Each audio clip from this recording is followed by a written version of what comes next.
100 дена од трагедијата во дискотеката на смртта Пулс во Кочани, во која згаснаа животите на 62 лица. Нивните семејства и денеска со потресни сведоштва на социјалните мрежи бараат правда и очекуваат секој што е виновен да одговара за трагедијата.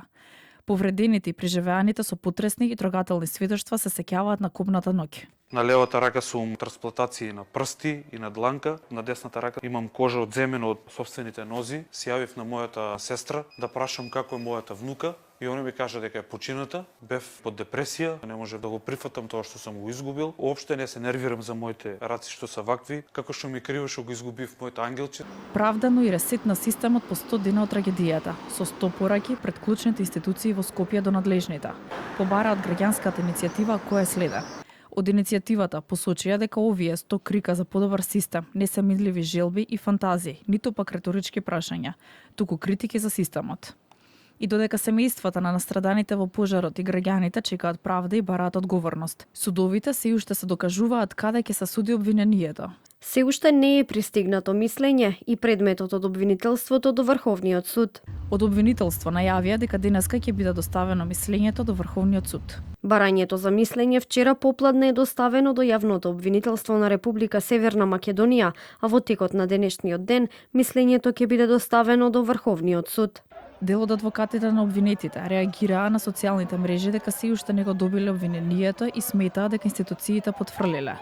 Адвокатот Еленко Миланов, кој во овој процес е адвокат на екс-министерот за економија Кришник Бектеши, во анализа посочи дека оваа трагедија не е само за Кочани, туку за Македонија. Се уште ние не сме ниво на општество каде што може да дозволите да на оној субјект кој што ќе управува со еден објект, дискотека, кабаре, хотел или ноќен клуб, каде што имате собирање на многу поголем број на луѓе, да самиот доставува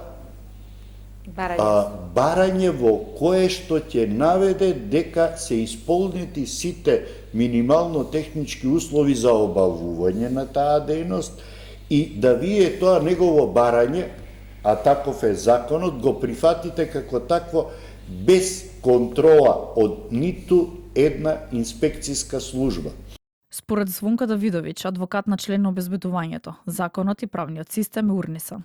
Не може никој да ми докаже дека градежна инспекција, трудова инспекција, санитарна инспекција, инспектори за урбанизам и просторно планирање немаат право да извршат контрола.